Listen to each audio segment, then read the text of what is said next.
الله الله على الأزهر، الله الله الله أكبر أم الدنيا كمن واكتر. لو قلت وصفنا مش حنصفها وكفيها. الله الله يا رايحين على مصر مين يبعت سلامي في كلمتين؟ يا هلا الله مشتاق لناسها الطيبين، ودي ياما فيها مخلصين يا ما شاء الله. وفي أزهر العلماء تقدر تقول ما تشاء. ده أنا والله بدعي لهم رب السما وقولوا أمين إن شاء الله إن شاء الله.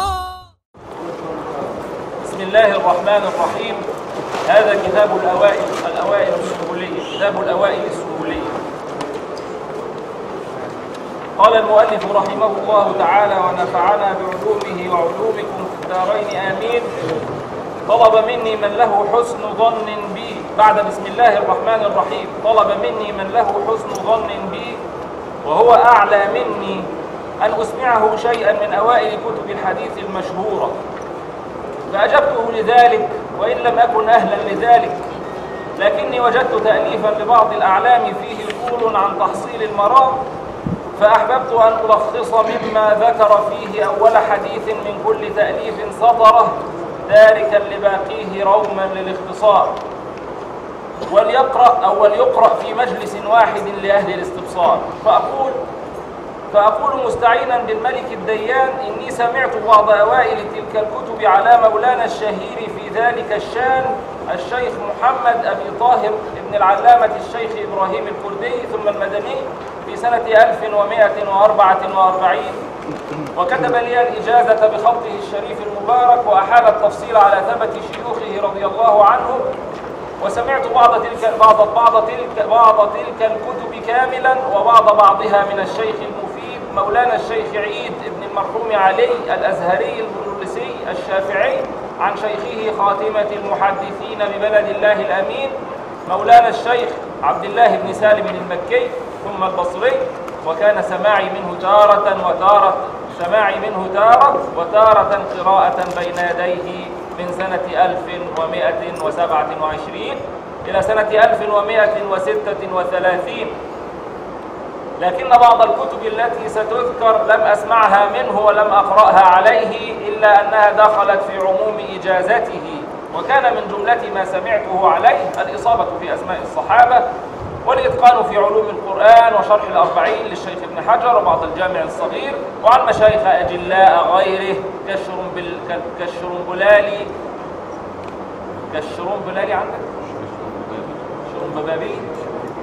كالشرنببابلي بسندهم المتصل إلى شيخ الإسلام زكريا الأنصاري. وممن أجازني إجازة عامة بجميع مروياته سيد الشيخ أحمد النخلي بسنده المعروف في ثبته، فأقول بذلك السند المتصل المعروف في ثبته المألوف إلى أبي الوقت، ثم إلى الإمام أبي عبد الله محمد بن إسماعيل بن إبراهيم بن المغيرة ابن الأحنف الجعفي مولاهم البخاري رحمه الله تعالى قال: بسم الله الرحمن الرحيم، وصلى الله على سيدنا محمد وآله وصحبه وسلم.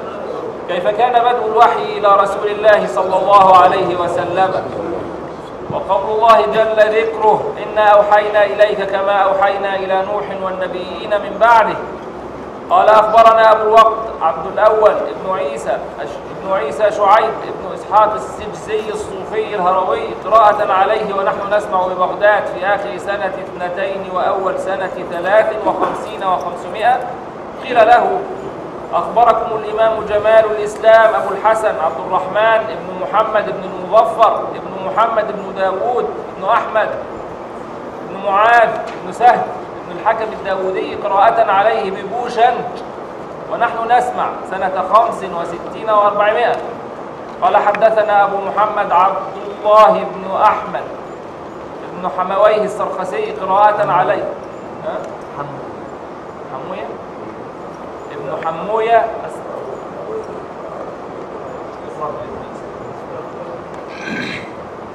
السرخسي قراءة عليه ونحن نسمع سنة 81 و300.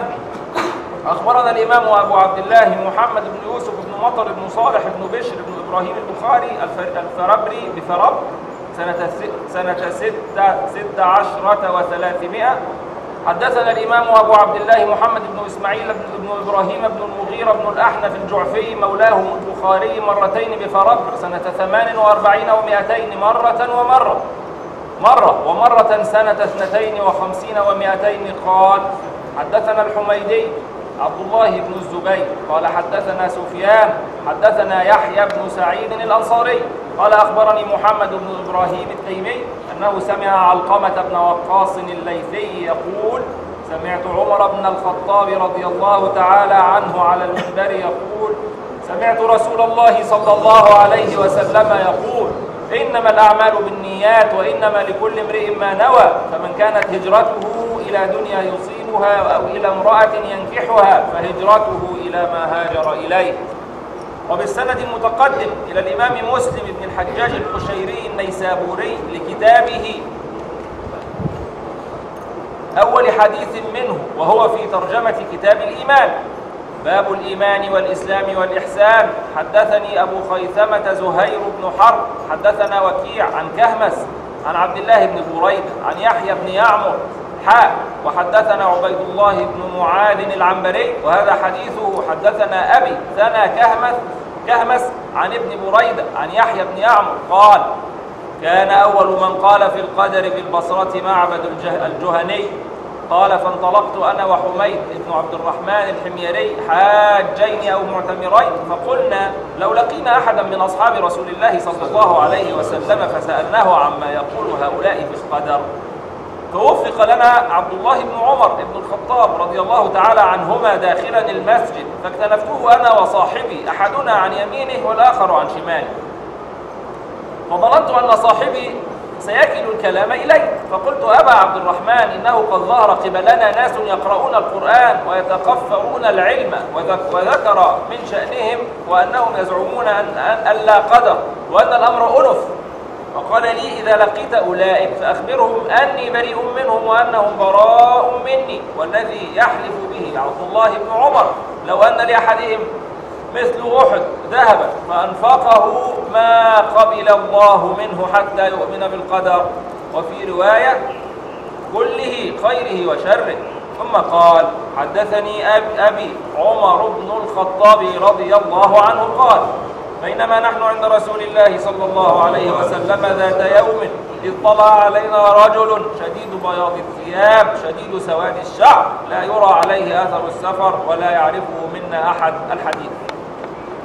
وبالسند المتقدم إلى الإمام الحجة أبي داود سليمان بن الأشعث السجستاني رضي الله تعالى عنه لسننه أول حديث منه في ترجمة كتاب الطهارة باب التخلي عند قضاء الحاجة. حدثنا عبد الله بن مسلمة بن قعنب القعنبي قال حدثنا عبد العزيز يعني ابن محمد عن محمد يعني ابن عمرو عن أبي سلمة عن المغيرة بن شعبة رضي الله تعالى عنه أن النبي صلى الله عليه وسلم كان إذا ذهب المذهب أبعد. وبالسند المتقدم إلى الإمام الحجة أبي عيسى محمد بن عيسى بن ثورة الترمذي رضي الله تعالى عنه لقراءة سننه المسماة بالجامع أوله أبواب الطهارة عن رسول الله صلى الله عليه وسلم باب ما جاء لا تقبل صلاة بغير طهور. حدثنا قتيبة بن سعيد قال حدثنا أبو عوانة عن سماك بن حرب وحدثنا هناد حدثنا وكيع عن إسرائيل عن سماك عن مصعب بن سعد عن ابن عمر رضي الله عنهما عن النبي صلى الله عليه وسلم قال لا تقبل صلاة بغير طهور ولا صدقة من غلول.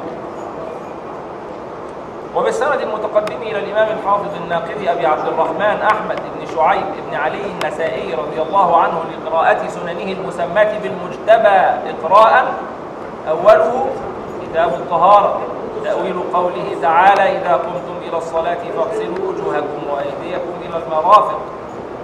أخبرنا قتيبة بن سعيد قال حدثنا سفيان عن الزهري عن أبي سلمة عن أبي هريرة أن النبي صلى الله عليه وسلم قال إذا استيقظ أحدكم من نومه فلا يغمس يده في وضوئه حتى يغسلها 3 فإن أحدكم لا يدري أين باتت يده.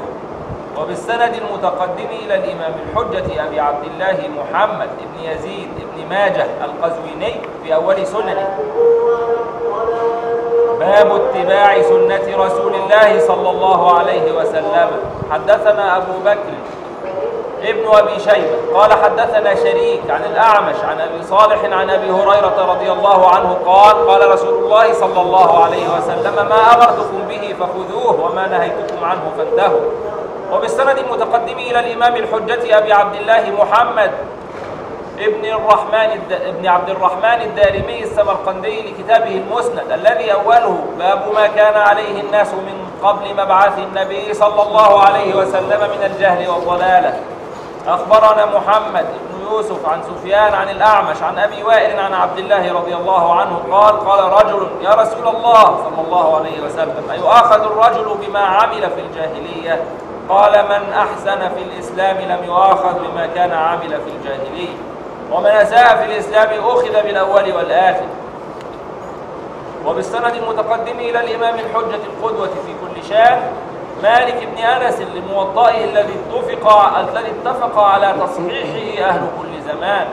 أوله وقوت الصلاة برواية يحيى عن مالك بن أنس عن ابن شهاب أن عمر بن عبد العزيز أخر الصلاة يوما فدخل عليه عروة بن الزبير فأخبره أن المغيرة بن شعبة أخر الصلاة يوما وهو بالكوفة، فدخل عليه أبو مسعود الأنصاري رضي الله عنه فقال: ما هذا يا مغيرة؟ أليس قد علمت أن جبريل نزل فصلى رسول الله صلى الله عليه وسلم، ثم فصلى رسول الله صلى الله عليه وسلم، ثم فصلى رسول الله صلى الله عليه وسلم، ثم فصلى رسول الله صلى الله عليه وسلم، ثم فصلى رسول الله صلى الله عليه وسلم، ثم قال: بهذا أمرت.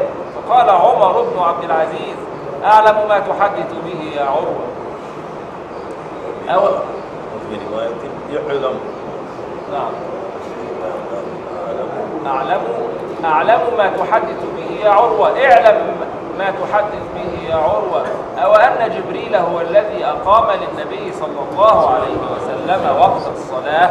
قال عروة: كذلك كان بشير ابن أبي مسعود الأنصاري يحدث عن أبيه.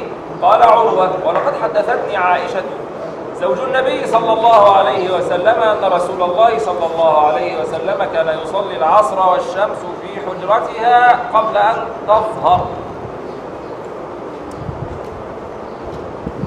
وبالسند المتقدم إلى الإمام الحجة الهمام صاحب أبي حنيفة محمد بن الحسن لموطئه عن الإمام مالك وغيره: بسم الله الرحمن الرحيم، صلى الله على سيدنا محمد وآله وصحبه وسلم. باب وقوت الصلاة. قال محمد بن الحسن: أخبرنا مالك بن أنس عن يزيد بن زياد مولى بني هاشم عن عبد الله بن رافع مولى أم سلمة رضي الله عنها زوج النبي صلى الله عليه وسلم عن أبي هريرة رضي الله عنه أنه سأله عن وقت الصلاة فقال أبو هريرة: أنا أخبرك، صل الظهر إذا كان ظلك مثلك، والعصر إذا كان ظلك مثليك، والمغرب إذا غربت الشمس، والعشاء ما بينك وبين ثلث الليل، فإن نمت إلى نصف الليل فلا نامت عيناك، وصل الصبح بغلس.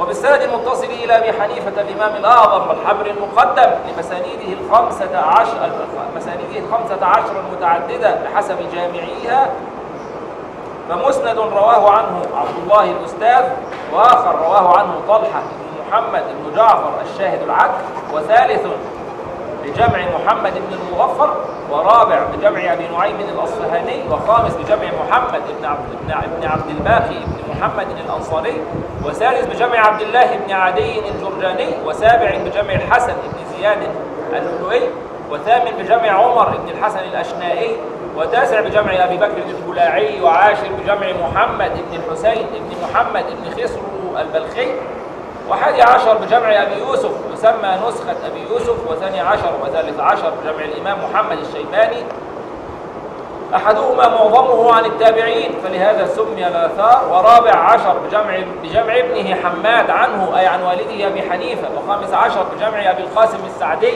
وجميعها جمعها في كتاب واحد محمد بن محمود العربي العربي محتدا، الخوارزمي مولدا مرتبا لها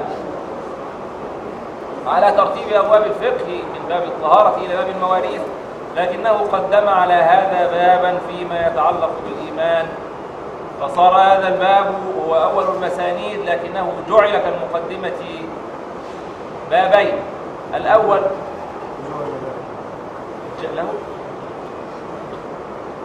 جعل له كالمقدمة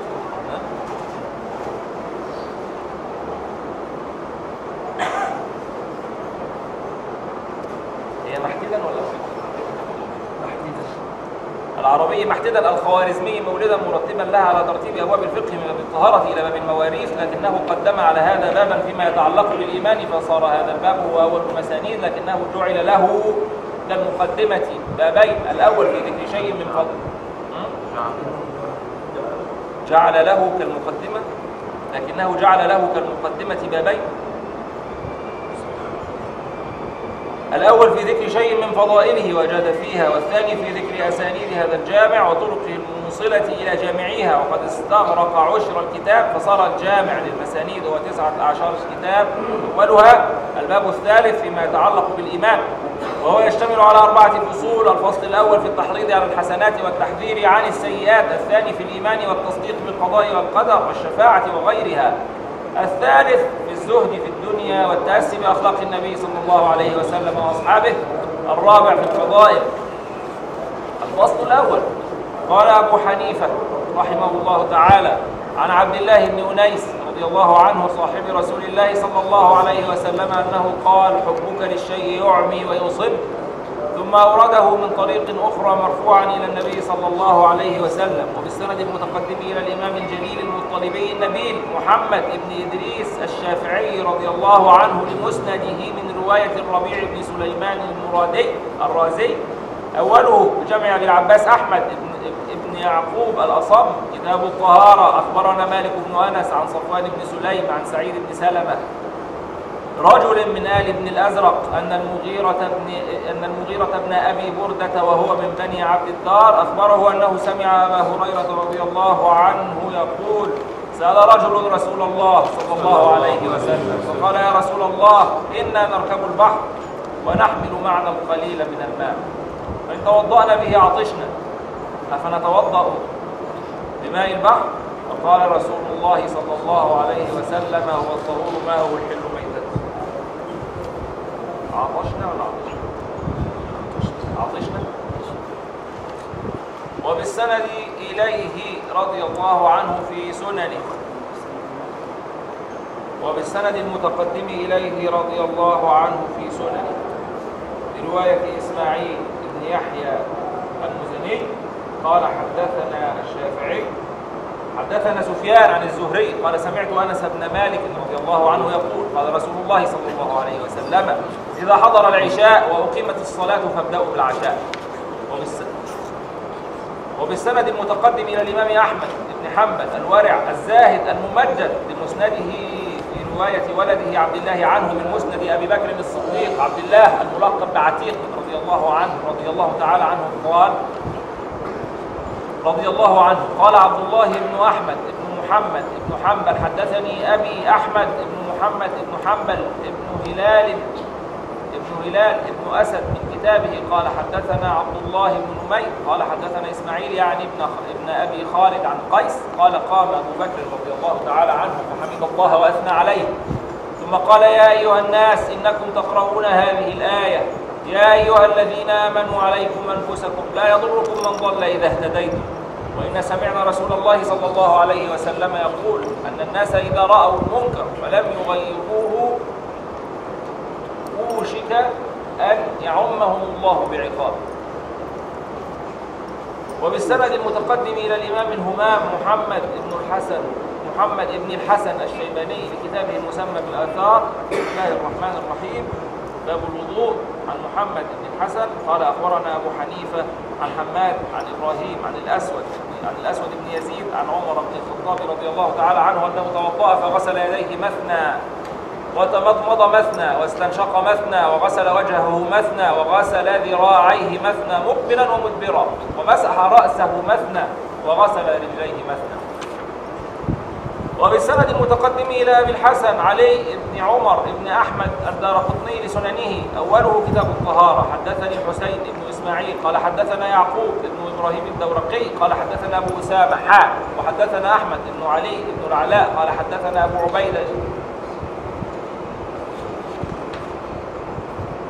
حدثنا أبو عبيدة بن أبي السفر قال حدثنا أبو أسامة وحدثنا أبو عبد الله المعدل يا سيدي معدل أحمد بن عمر بن عثمان واسط قال حدثنا محمد بن عبادة قال حدثنا أبو أسامة وحدثنا أبو بكر الميسابوري عبد الله بن محمد بن زياد قال حدثنا حاجب بن سليمان قال حدثنا أبو أسامة قال حدثنا الوليد بن كثير ولا ابن كثير عن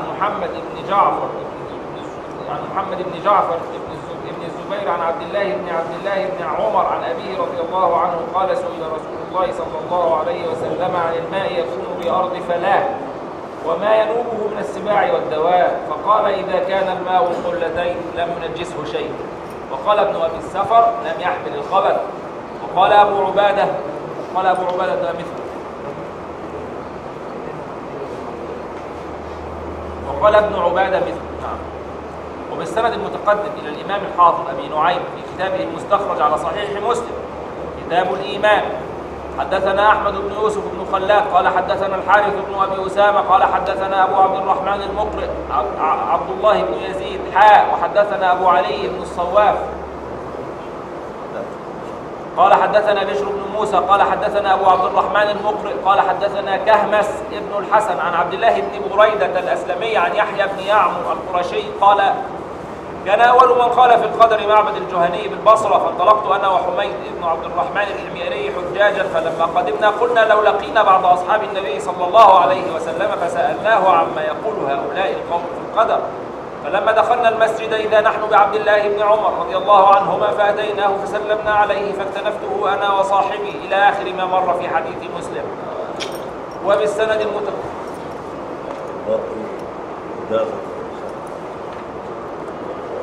وقت الحج نصلي الساعة في مدينة وقت تمشي الساعة للساعة احنا لو كانت 10 دقائق كمان يقول لنا ان شاء الله في السيارة نصل في المغرب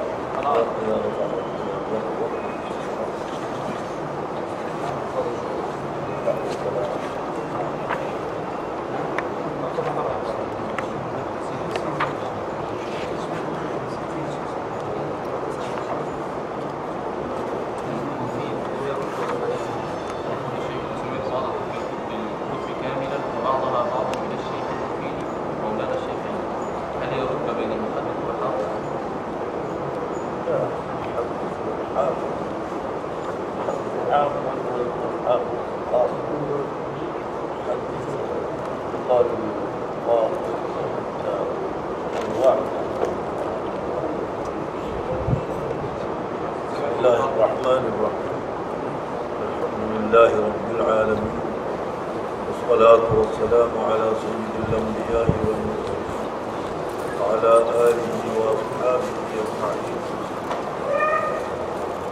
أما بعد فيا إخوتنا الأعزاء يا أحباب رسول الله صلى الله عليه وسلم ويا أحباب حديث رسول الله صلى الله عليه وسلم كما سمعتم في كتاب الأوائل السنبلية من قول المصنف كذلك لست أهلا لذلك ولست أهلا للجلوس على هذا الكرسي في هذا المسجد الجامع ولست أهلا لهذا الدرس ولكن لما طلب مني إخواننا في الله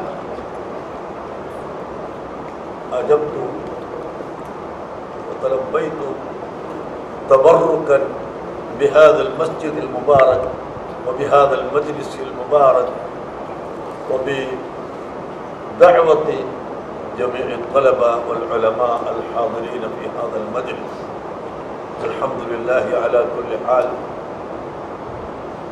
ما سمعنا إلى الآن استغراق الماء إلى البحر من البئر. هذا استغراق الماء من البئر إلى البحر. مصر بحر أنجبت كبار الشخصيات من العلماء والأولياء والصالحين. لا يوجد مصر مثل هذا المصر الذي ذكر القرآن اسم المصر مرتين في القرآن الكريم، وقد أنجبت علماء كبار لا نستطيع أن نحد ولا نستطيع أن نعد أسماءهم وأوصافهم. ولكن أنا هذا الفقير أبوبكر ابن أحمد ابن عبد الرحمن ابن خالد المليباري سكنت في مكة المكرمة أكثر من شهر بعدما كملت الدراسة في بلادنا الهندية عند الشيخ الأستاذ زين الدين بن علي بن حسن المخدومي رحمة الله عليه، وعند سائر الأساتذة الكرام الذين كانوا مهرة في العلوم في بلادنا، علوم الفقه والحديث والنحو والصرف وغيرها. ولكن بعدما كملت الدراسة من عندهم ذهبت إلى مكة المكرمة عندما ذهبت للحج، وسكنت عند الشيخ علم الدين أبو الفيض محمد ياسين الفاداني رحمة الله عليه أكثر من شهر، وأخذت منه جميع الأسناد للأحاديث المشهورة للكتب المشهورة، ومنها الأوائل السنبلية التي سمعت بعضها في هذا الوقت. وحصلت على الأسناد من الشيخ أبو الفيض محمد ياسين الفاداني رحمه الله، وحصلت أيضا من مكة المكرمة من الشيخ إسماعيل زين ومن الشيخ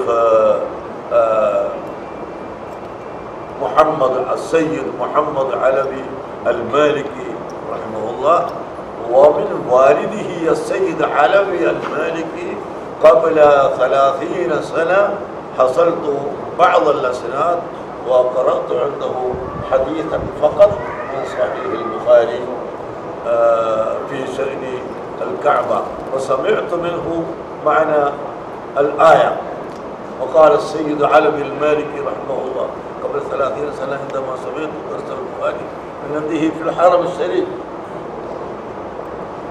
فاتخذوا من مقام إبراهيم مصلى. وقال من بمعنى عند، والعندية تصدق ب4 جهات، ولكنه صلى الله عليه وسلم لما صلى خلف المقام فكان أفضل من سائر الجهات. هذا الذي سمعت من فم السيد علوي المالكي رحمه الله تعالى. وأخذت منه الإجازة لصحيح البخاري في تلك السنة. وأخذت من السيد محمد محضار مدرس في المدينة المنورة عندما كان يدرس في الروضة المباركة صحيح البخاري في شهر رمضان المبارك بعد صلاة العصر. أنا أخذت منه أو أنا حضرت في درسه أياما، وأخذت الإجازة لصحيح البخاري بسماع بعض الأحاديث، وأخذت الإجازة بسماع من غير سماع.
أعددتكم جميعا هذه الأحاديث والكتب التي سمعتم والتي لم تسمع مني ولا من الأخ في هذا الدرس. إن شاء الله هذه أيضا فيضان مسلسلة في بيان الإجازة المتداولة، وفيها بعض الأحاديث المسلسلة. والمسلسل بالأولية حديث الرحمة، ألا كلكم تعرفون الراحمون يرحمكم الرحمن تبارك وتعالى، يرحموا من في الأرض يرحمكم من في السماء، صدق رسول الله صلى الله عليه وسلم. فأعددتكم بما اشتمل عليه هذا الكتيب إن شاء الله، ونحن إن شاء الله أعددتكم إجازة عامة تقبل الله منا ومنكم، وجعلنا الله في سلك المحدثين الكبار والعلماء الكبار. الحمد لله كالإمام الشافعي وكثير من المحدثين لا فتح لا هجرة بعد الفتح، فتح الباري كذلك القسطلاني وما شاء الله الإمام السيد، كلهم من مصر. لا حق لي أن أجلس في هذا المكان إلا أن أحق بها وأهلها يسير. نستأذنكم إن شاء الله، عندنا اجتماع آخر مع السلام الدينية إن شاء الله بعدين. الحمد لله رب العالمين. اللهم صل على سيدنا محمد وعلى آله وأصحابه وسلم. الله الله على الأزهر، الله الله الله أكبر من الدنيا كمن واكتر. لو قلت وصفنا مش حنصفها وكفيها. الله الله يا رايحين على مصر مين يبعت سلامي في كلمتين؟ يا هلا الله مشتاق لناسها الطيبين، ودي ياما فيها مخلصين يا ما شاء الله. وفي أزهر العلماء تقدر تقول ما تشاء، ده أنا والله بدعي لهم رب السما وقولوا آمين إن شاء الله إن شاء الله.